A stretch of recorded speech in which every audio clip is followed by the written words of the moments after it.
My name is Maya Chin, and for 28 years I'd been the family embarrassment. My brother Derek? He was the golden child. MBA from Wharton. Started his tech consulting firm at 26. Drove a Tesla Model S. Wore custom suits. Our parents introduced him as our successful son, the entrepreneur. Me. I was Maya. She does something with computers. I worked as a systems analyst. Decent salary. Quiet life. I lived in a modest apartment in Austin, drove a 7-year-old Honda Civic and kept to myself. Family gatherings were torture. Derek would talk about his clients, his revenue growth, his expansion plans. Mom and Dad would beam with pride. Then they'd turn to me. And Maya, are you still doing that tech support thing? I'd correct them every time.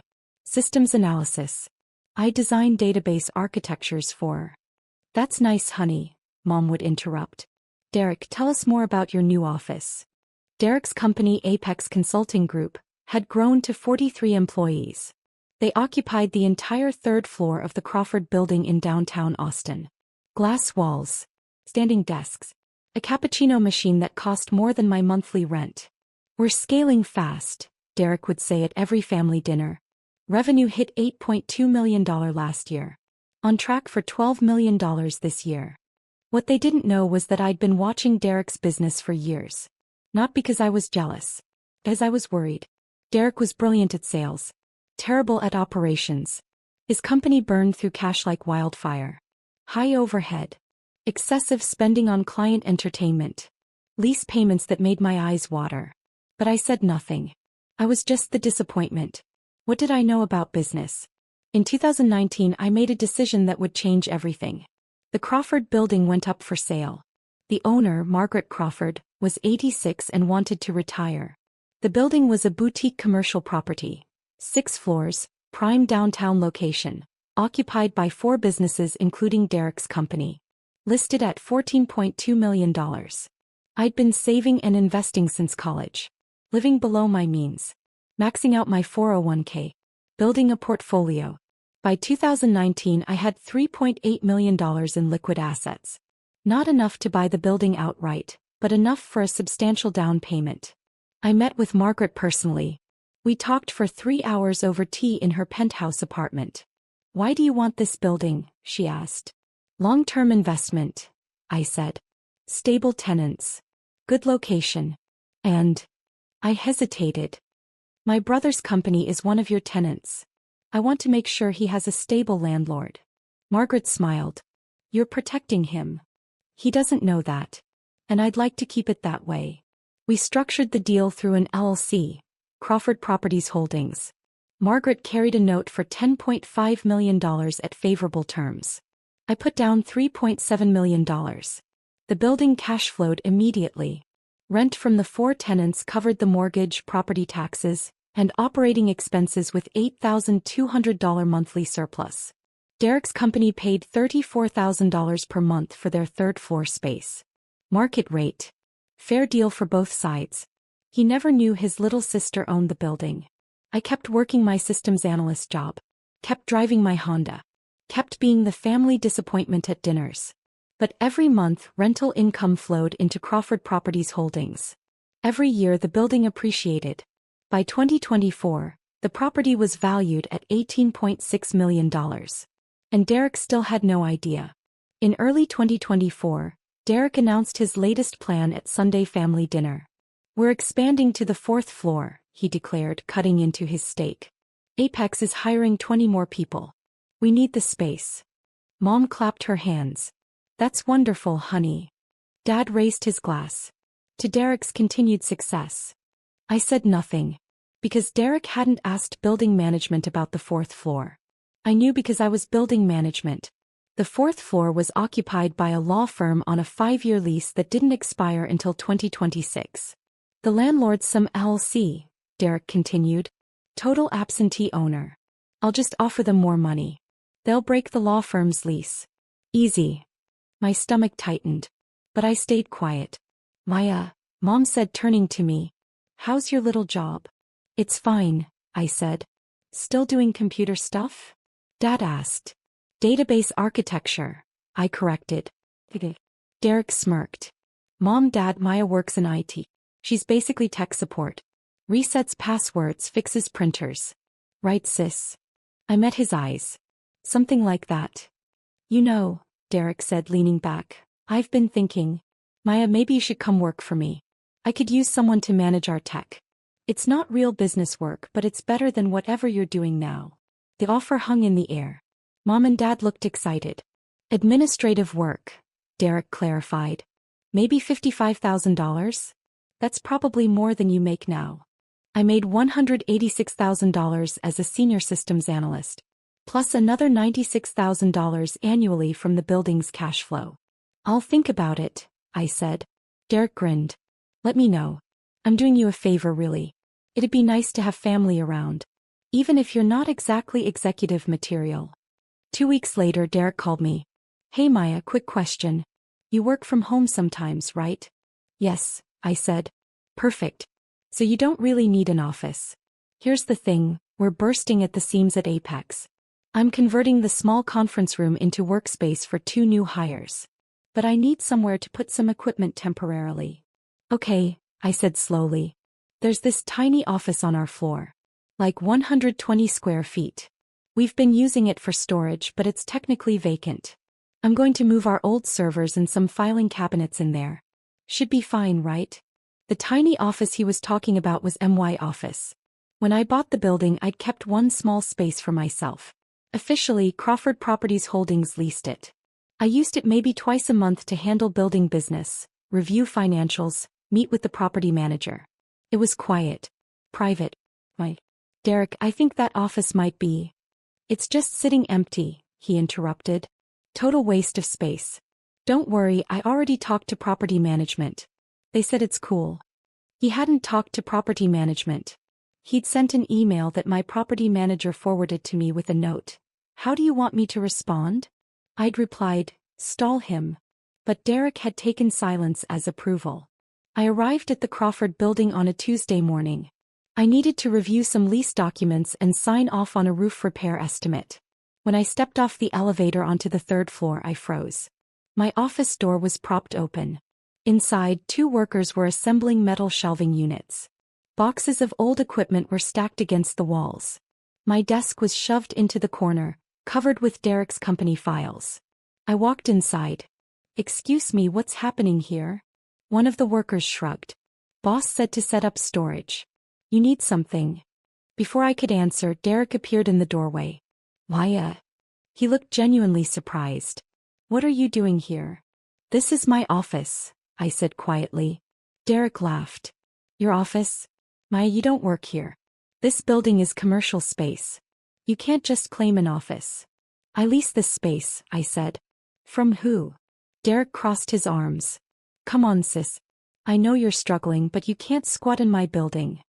Your building. Apex's building, Derek corrected. We're the anchor tenant. We basically run this place. Look, I get it. You probably thought no one would notice. But this is professional space. For actual businesses. The workers had stopped assembling shelves. They were watching us. Derek, I have a lease agreement for this office. Sure you do, Derek said. Let me guess. You made friends with someone in property management and they're letting you use it under the table? Maya, that's not how the real world works. My phone was in my hand. I could have pulled up the LLC documents right there. Shown him the ownership structure. Ended this immediately. But something stopped me. I wanted to see how far he'd go. I need you to move your equipment out, I said calmly. Derek's smile faded. Are you serious right now? Maya, I have a business to run. Real employees. Real revenue. Real responsibilities. You're going to throw a tantrum over 120 square feet. It's my office. It's storage, Derek snapped. And frankly, I'm doing you a favor by even explaining this. Most landlords would have just changed the locks. You're not the landlord, I said. No, but I'm the one who pays $34,000 a month to keep this floor running. That gives me some authority. Unlike you, who probably can't even afford a storage unit. The workers were openly uncomfortable now. Derek stepped closer. Here's what's going to happen. You're going to take whatever personal items you have in here. And let's be honest, it's probably just a laptop and some sad desk plants. And you're going to leave. If you have a problem with that, you can take it up with building management. but I guarantee they're going to side with their biggest tenant. I looked at my desk, at the shelving units, at my brother's face twisted with condescension. Hey, I said. Derek blinked. Okay. I'll clear out my things. The triumph in his expression made my stomach turn. Good. That wasn't so hard. And hey, if you really need office space, I'm sure we can find a Starbucks with Wi-Fi. I started gathering my belongings. A few files. A framed photo. My desk lamp. Derek watched from the doorway. You know, Maya, this is why you haven't gotten ahead in life. No backbone. No fight. Just acceptance. Mom and Dad tried to raise us both to be ambitious, but I guess some people are just built different. I unplugged my laptop. I mean, look at you, Derek continued. 28 years old, working some entry-level IT job, can't even afford real office space. Meanwhile, I'm running a multi-million-dollar company. Do you understand the gap between us? I packed my files into a box. It's not an insult, Derek said. It's just reality. Some people are leaders. Some people are support staff. There's no shame in that. Well, maybe a little shame. But that's life. I picked up my box. Looked at him one last time. I'll be out of your way, I said. Derek clapped me on the shoulder as I walked past. There you go. This is growth. Accepting your limitations. I'm proud of you, sis. I walked to the elevator. Pressed the button. The doors opened.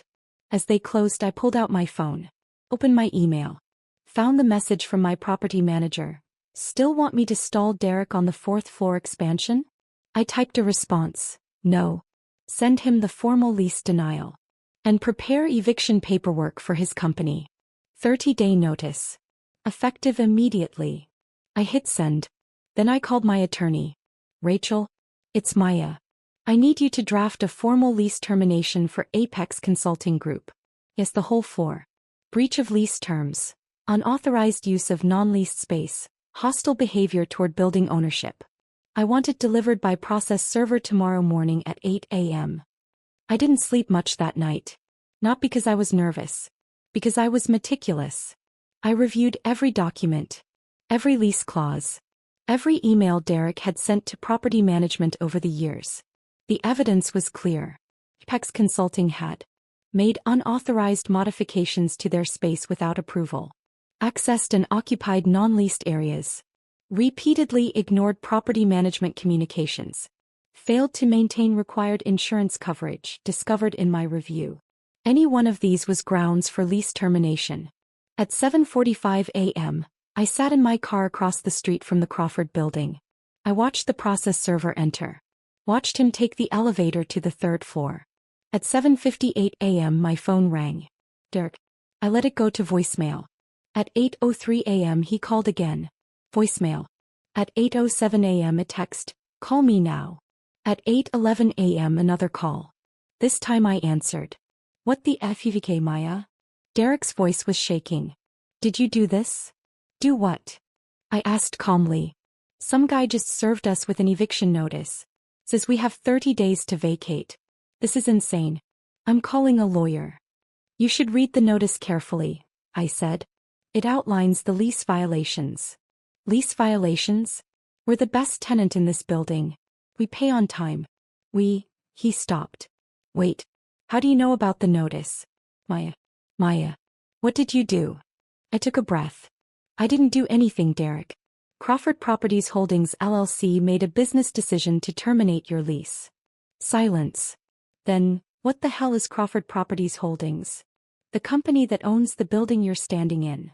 More silence. What does that have to do with you? I'm the managing member, I said. I've owned the building since 2019. I could hear Derek breathing. You're lying. The ownership documents are public record, I said. Travis County Clerk's Office. You can look them up yourself. There's no way you could afford.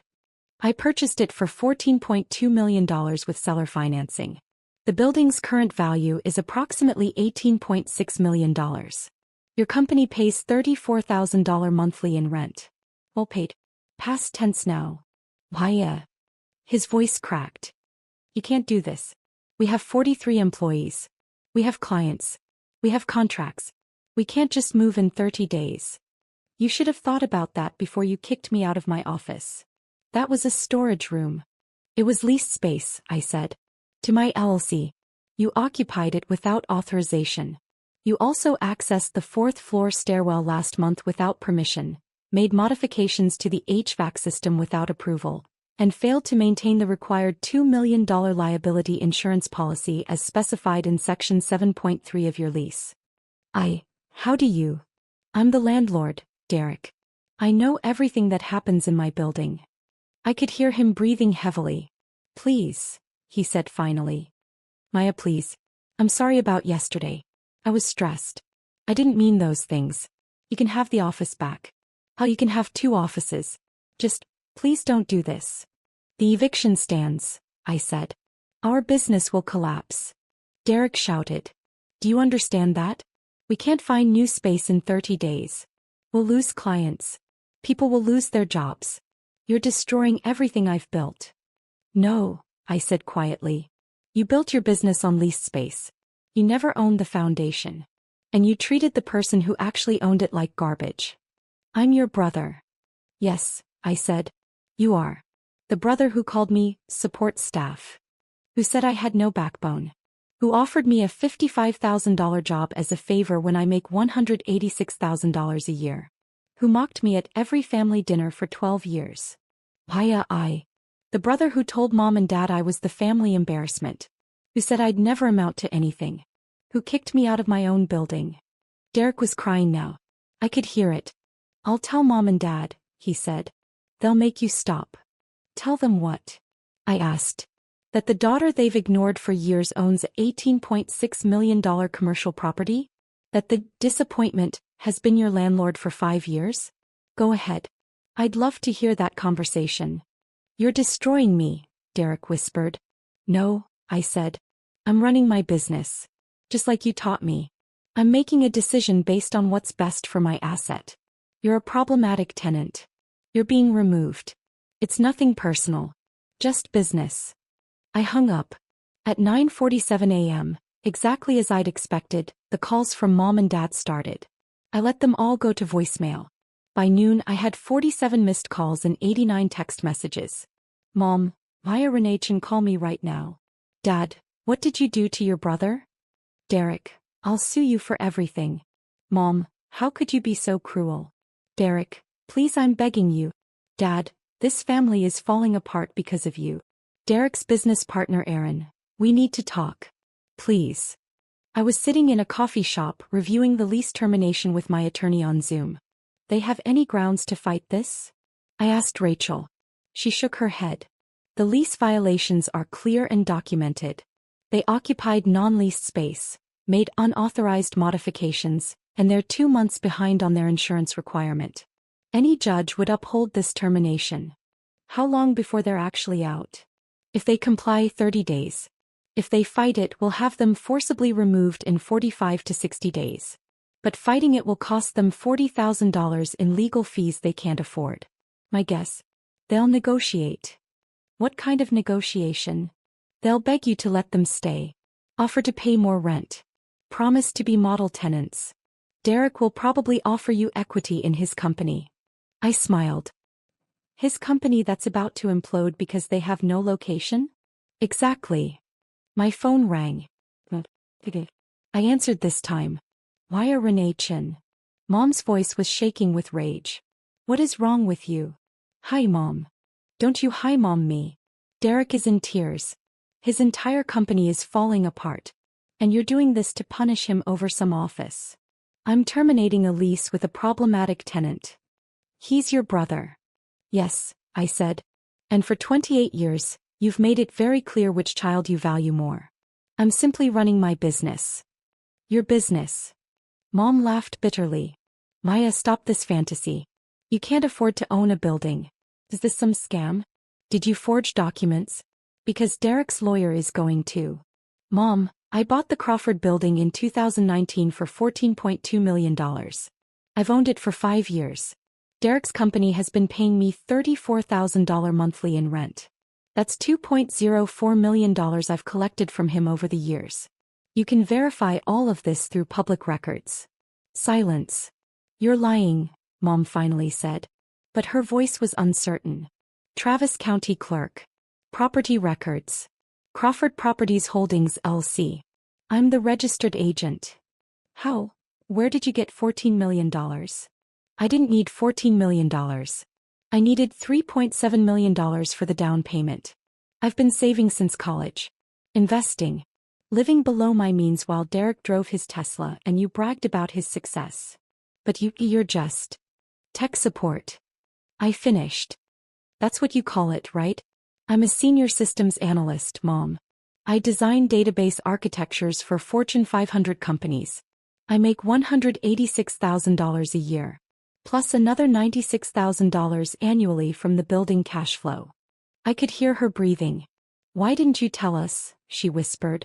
Because every time I tried, you cut me off to ask Derek about his business. Because every family dinner became a celebration of Derek and a dismissal of me. Because you introduced him as our successful son, and me as Maya, she does something with computers. Because telling you would have required you to actually listen to me. And you never did.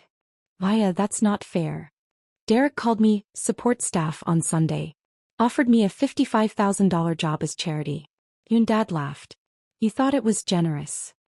He was trying to help you. I don't need his help, Mom. I never did. I needed my family to see me. To respect me. To stop treating me like the consolation prize child. But you couldn't do that. So I stopped trying. This is about revenge? Mom's voice rose. You're destroying your brother's life because your feelings were hurt? No, I said calmly. I'm enforcing a legal lease termination because Derek violated the terms of his tenancy. The fact that it feels like revenge to you says more about how you've treated me than about my business decision. Your father wants to talk to you. There was shuffling. Then Dad's voice. Maya. Stop this immediately. No. I'm not asking.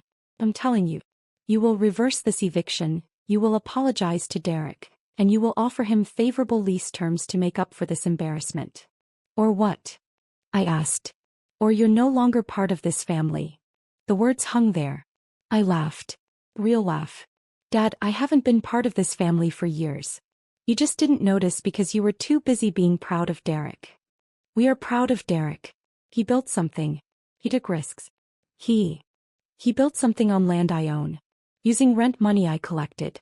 In a building I purchased while he was still bragging about his series of funding that fell through. Dad, Derek's company isn't successful. It's over-leveraged, poorly managed and hemorrhaging cash. I've seen his financials.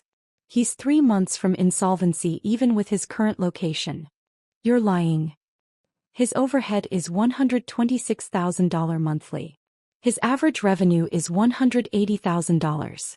That leaves $54,000 for payroll, benefits and taxes for 43 people. The math doesn't work. It never did. He's been paying himself $220,000 annually while his employees make $45,000 and work 60-hour weeks. I've watched him nearly collapse twice. The only reason he survived was because I kept his rent stable when the market would have justified a 40% increase. Silence. I've been protecting him for 5 years, I continued. And he thanked me by kicking me out of my own building. So now he gets to see what happens when he doesn't have his little sister quietly keeping his foundation stable. Maya. Dad's voice cracked. Please. He's your brother. He made a mistake. Don't ruin his life over this. He ruined his own life by building a company on sand and treating people like garbage. I'm just the earthquake that exposed the foundation. I hung up. 3 days later, Derek showed up at my apartment. He looked terrible. Unshaven. Wrinkled shirt. Dark circles under his eyes. Can I come in? He asked quietly. I stepped aside. He walked to my living room. Looked around at my modest furniture. My 7-year-old TV. My bookshelf full of technical manuals.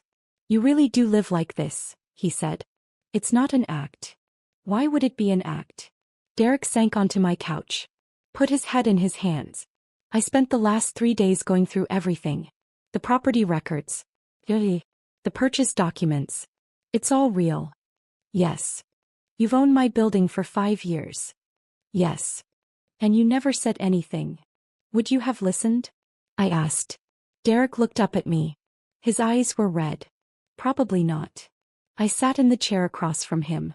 I can't move Apex in 30 days, he said. I've been calling every property manager in Austin. There's nothing available that fits our needs and budget. Even if there was, the disruption would kill us. We'd lose at least 6 clients during the transition. That's $2.8 million in annual revenue. We'd have to lay off 20 people. I know, I said. My business partner wants to sue you. Our lawyer says we'd lose, but Aaron's desperate. Half the staff is already looking for new jobs. They can see the writing on the wall. What do you want, Derek? He met my eyes. I want you to let us stay. Why should I? Because I'm your brother. Because I'm begging you. Because. He swallowed hard. Because I'm sorry. For what specifically? For yesterday. For the office. For. No, I interrupted. For what specifically? Because if you're just sorry I have power over you now, that's not an apology. That's fear. Derek stared at me. Then slowly something shifted in his expression. I'm sorry for 12 years of treating you like you didn't matter, he said quietly. For every time I made you feel small. For every family dinner where I dominated the conversation and dismissed your work. For calling you support staff. For offering you a job in my company like I was doing charity. For kicking you out of your own building without even considering that maybe I didn't know the whole story. Tears were streaming down his face now. I'm sorry for never asking about your life. Your job. Your dreams. For never wondering how you were doing or what you were building. For treating you like the family failure when you were quietly running circles around me. He wiped his eyes. And I'm sorry for not seeing you. For not respecting you. For taking you for granted. You deserved better. You deserved a brother who celebrated you instead of one who made you feel invisible. I felt my own eyes burn. I don't deserve for you to save my company, Derek continued. I know that. But I'm asking anyway.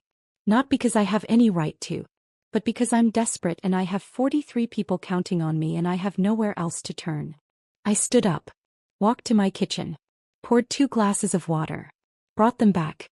Here's what's going to happen, I said. Derek took the glass with shaking hands. The eviction stands. His face crumpled. But, I continued, I have another property. A building in South Austin. 5,000 square feet. 2nd floor.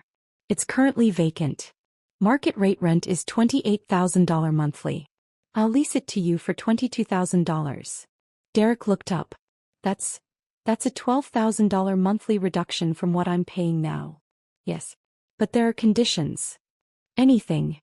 You get your insurance requirements current immediately. You submit all modification requests in writing. You pay rent on the 1st of every month, no exceptions. You treat my property manager with respect. And you cut your own salary to $120,000 until you're profitable. Derek blinked. That's a $100,000 pay cut. Your company is burning money, Derek. You're paying yourself like a successful CEO while running a struggling startup. Cut the overhead. Reinvest in your people. Get profitable. Then you can raise your salary. He nodded slowly. Yes. I'll do it. One more condition. What? Sunday family dinner. You tell Mom and Dad the truth. All of it. My job. My income. The building. How long you've been my tenant. Everything.